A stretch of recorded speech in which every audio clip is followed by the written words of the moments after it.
Good morning, YouTubers. T-Square here with T-Square Talk. Hope everybody's having a great day. It is Monday morning. Not going to be a long video for you guys today. Kind of just want to talk a little bit about a few different comments that had came in. I've been trying to catch up on comments over the weekend. And I wanted to talk a little bit about how I know a lot of people don't want to really don't think that we could see any kind of a big dip in silver or gold, and a lot of that belief stems around what's going on overseas right now. A lot of that stems around the Fed, and I think there's a few different things that we have to look at, and I kind of wanted to talk a little bit about that today. Now, right off the bat, I've got to say, before I even get into this video, nothing against dollar cost averaging. Dollar cost averaging on your purchases of gold, silver, stock, Bitcoin, it really doesn't matter what it is. When people are dollar cost averaging, statistically, it's a safe bet.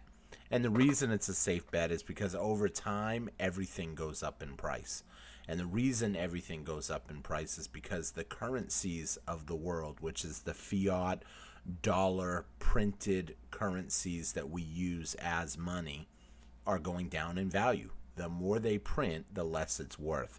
Therefore, dollar cost averaging statistically will always put you in the right direction. However, sometimes I'm looking for a little bit more of an edge, and that's why I'm kind of betting that we will see that pullback. And I'm going to lay out a couple of things on why I'm a little more confident right now in that. And, I know a lot of you guys have left me comments saying, it really doesn't matter in the long run. And that's right, too. It's really not going to matter in the long run. It's just a matter of when I say it, I want to get a little bit more for my money and not pay the higher price, essentially. If I can save even a few bucks, it's worth it to me. And that's a different mentality. It's a mentality of a saver or an investor, a person that realizes that the world is just so far in debt that, people forget. They forget that little things actually make change. Making little decisions throughout your week puts you in a better spot at the end of the week. A lot of people have this belief that it's not going to matter, but I kind of disagree with that. And so I want people to kind of think about it. Now, if you enjoyed today's video, please take a quick minute, help me out by hitting that thumbs up button. Leave a comment, let me know your thoughts. I love hearing it. And with that being said, before we even get started, let's jump right in and check out what some of the prices are doing right now. So we have silver right now holding its ground pretty well at 36.33. Now, the first thing that I want to point out is with everything going on in the Middle East, you would think silver would be already jumping. I mean, I actually was watching a video the other day that they had broke down all the last three, I think it was, basically small wars that broke out. And each time we've seen gold and silver have big jumps. But why are we not seeing silver have any kind of a big jump yet? Now, some people might say because the market's just open. Here's the thing. It's 2 a.m. right now on Monday morning. The markets have been open for a little while now. They open up pretty much right around 5 or 6 o'clock in the evening on Sunday for the overseas traders. So essentially they have a little bit of an edge. They got that first dibs, and you would think that the markets in gold and silver would already be really skyrocketing if it was gonna, because we're on the fourth day of tensions escalating in the Middle East, and it's not really showing signs of slowing down. It's a lot more of this back and forth escalation where nobody really wins. Stuff just gets destroyed, and it's almost a never-ending battle. I hate to say it like that, but I don't want to get too much into geopolitical events. So right off the bat, I want people to understand that, this hovering, not really having any movement. Somebody might say, oh, it's up. Technically, it's up 10 cents. And you know what? Statistically, lately, we've been seeing the beginning of the week do really well, and then it fizzles out at the end of the week. So you guys are watching this now at anywhere between 6. You're watching it Monday morning, but I put it up at 6 a.m., and we could see the price start going up today. But that does not lead me to be any negative on my thoughts. And another reason why is because we do have the Fed meeting coming. And now people are saying they're expecting a 60% chance of a rate cut, and they're already pricing it in. So think about what that does. If you're pricing in a 60% rate cut, that should be elevating prices of everything already. Stocks, gold, silver, Bitcoin, cryptocurrencies. We're seeing in a lot of different stuff, but we're not seeing it. Look at Bitcoin. Bitcoin's up now almost to 107,000 again. We're seeing that escalate as people are pricing in that rate cut that they could end up putting in play this week. We're not really seeing that in the price of silver. Taking a quick look at gold, we got gold right now trading at 3,415. Is it up higher than it was? Yeah, but it's down $15 at the moment. These are things that I would not be expecting to see with a rate cut, with tensions escalating overseas, with, let's be honest, there's a huge short position out there in silver. A lot of people have this belief that there's not a short position. I don't understand how people can be in denial that there's manipulation or that there's a huge short position that can never ever really be covered. All it can do is, I say can never be covered, but it's just too many. If everybody wanted to all of a sudden claim it, now a lot of these won't be covered. It will be paid off. It will be bought and settled in dollars essentially. So I think it's important that people realize that. You also have the debt clock. The debt clock continuing to escalate. Now, only less than $16 billion away from hitting that big $37 trillion. I'm still estimating on the 20th, but it's looking like it will probably happen on the 19th. Now, we're going to hit $37 trillion. And do you think that's not going to make noise in the media? A lot of people, they're going to have to talk about it. People will be talking about it, bringing it up. That's why I kind of say there's a lot of distractions out there in the media to distract you from certain types of stories. Now, how big of a story will it be when it hits 37 trillion? It could just make news and that's it. And then all of a sudden get washed away because something else is bigger. There's always distractions out there that distract people from really seeing what's actually happening in the world. So that's another thing. Another thing that I want to point out right now is the oil price. Take a look at the oil price, up 15% in just the last month. And if oil goes up, well, that should be escalating the price of gold and silver up. Why? Because it costs more money to get it out of the ground. When oil goes up, everything goes up. It takes the price of everything we buy higher and higher, including our gasoline that we fill up our cars to go to work. The cost of everything goes up. Just in the last 5 days, it's up 11.5%.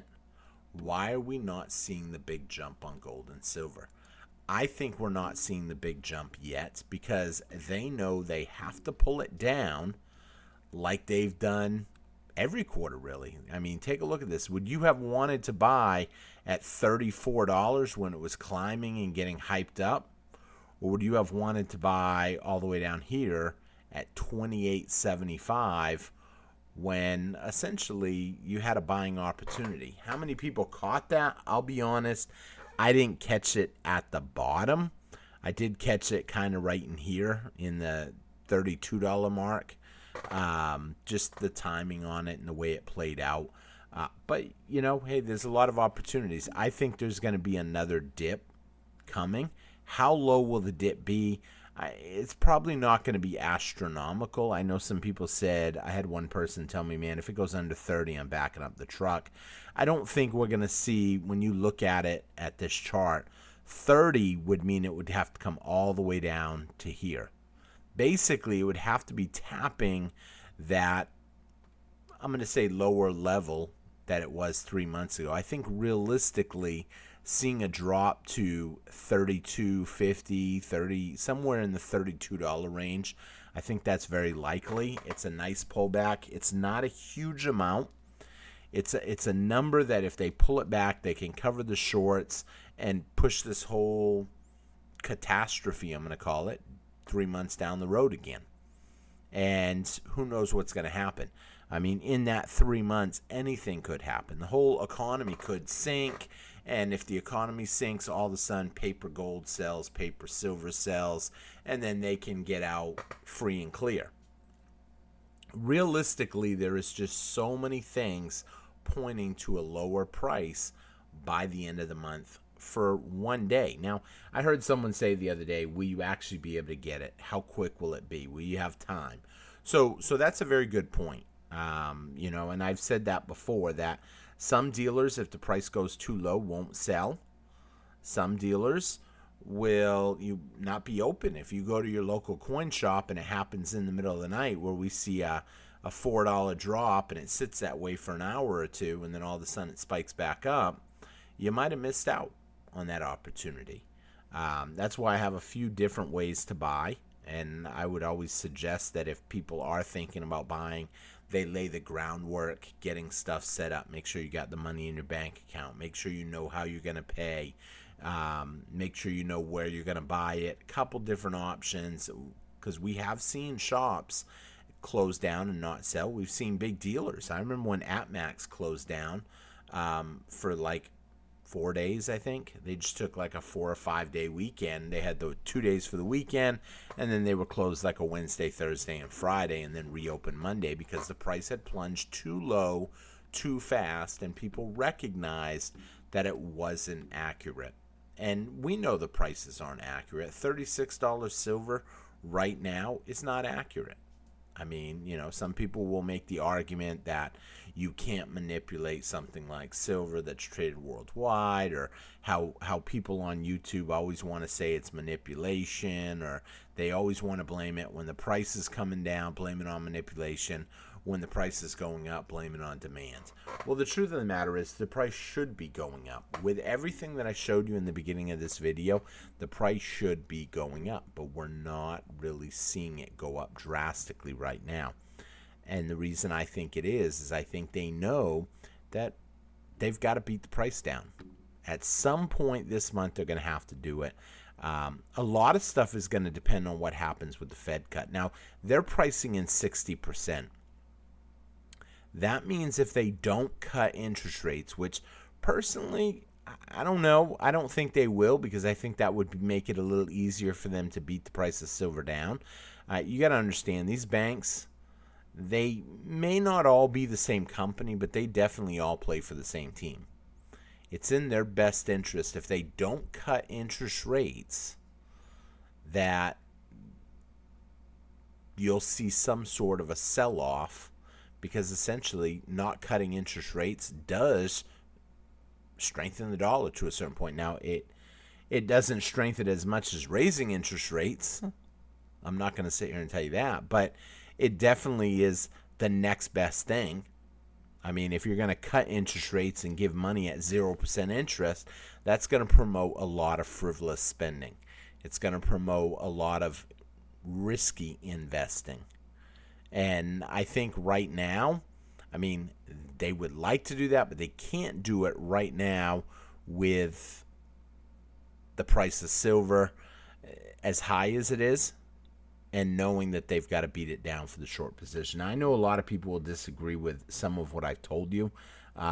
It's my opinion. I tell you guys my opinion on a regular basis, and I heard some people say a $3 drop. A $3 drop, when you think about it, is less than 10%. If we were to drop the price of silver right now by just 10%, you're talking $3.60. Drop it $3.60 from here, and what do you get? You're essentially going to have $32.50 roughly. That's not unreasonable. A 10% drop can happen easy. So, and here's the thing. I'm not rooting for lower silver prices, by no means. Am I rooting for it in the next couple weeks? Of course, because I'm ready to buy. However, in the long run, I know silver is going to go higher. I firmly believe that. This is not financial advice, nor should it be considered as such. It's my opinion. but it is definitely something to think about. And with that being said, let's take a look real quick, because there's no stocks to check how the stocks are doing. We already checked the price of Bitcoin. Bitcoin looking good. It's up another $1,000, so that's a good thing. And like I said, we talked about the debts, we talked about the oil price, and the Fed meeting coming. So with that being said, I'm going to wrap up here. Like I said, not going to be a long video today. If you enjoyed this video, please check out some of these other great videos. I do try to post every Monday through Friday.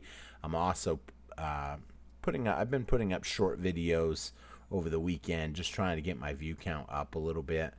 Had some good luck on some of them over the weekend. I'm trying to time when they go up to see if maybe it helps the views at specific times. So thank you all for watching, and I hope you enjoyed the video, and I will see you guys again next time on T Square Talk. Take care, everybody, and have a great day.